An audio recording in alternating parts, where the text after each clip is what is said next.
Scott land کے شہر ڈانڈی میں بھی 75واں جشن آزادی نہایت جوش و جذبے سے منایا گیا۔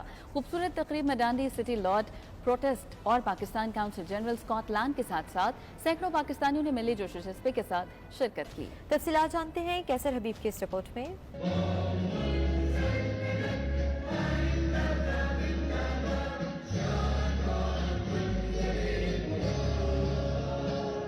برطانیہ میں دوسرے بڑے شہروں کی طرح پاکستان کا جشن یوم آزادی ڈنڈی کے بونر ہال میں منعقد کیا گیا، جس میں سینکڑوں کی تعداد میں محب وطن پاکستانیوں نے شامل ہو کر یہ ثابت کر دیا کہ ہم دنیا کے جس کسی کونے میں بھی چلے جائیں مگر دل پاکستان کے لیے دھڑکتے ہیں۔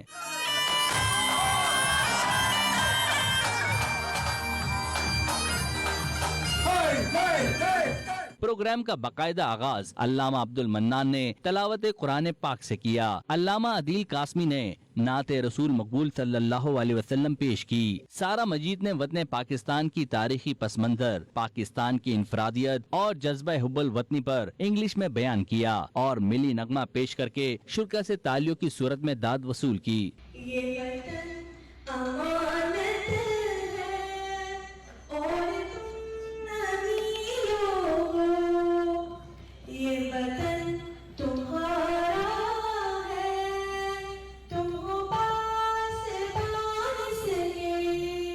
مہمان خصوصی ڈنڈی سٹی لارڈ پروسٹ بل کیمبل نے اپنے خصوصی بیان میں پاکستان کی آزادی کے اس پروگرام کو سراہا۔ ڈنڈی کے پیدائشی نوجوان شاہ روز حسین نے پاکستان کی محبت میں دیار غیر میں پاکستانیوں کو پاکستان سا ماحول مہیا کرنے پر منتظمین کا شکریہ ادا کیا اور آزادی کی اہمیت پر زور دیا۔ پنجابی ورثہ، پنجابی ڈھول اور اسکاٹش بینڈ کے ریمکس پرفارمنس نے حاضرین کے دل جیت لیے۔ شرکا پاکستانی پرچم لہراتے ہوئے جشن سے لطف اندوز ہوتے رہے۔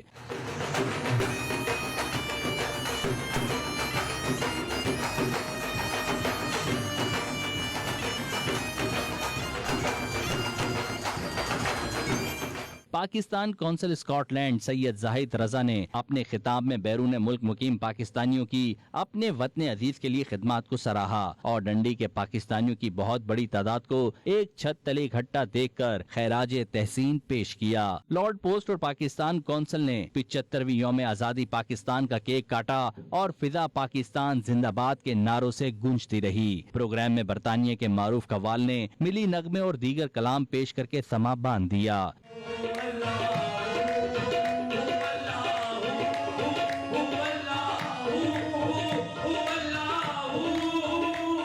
پروگرام کے آخر میں حاضرین کی شاندار خاطر تواضع کی گئی۔ کیسر حبیب، 92 نیوز، ڈنڈی۔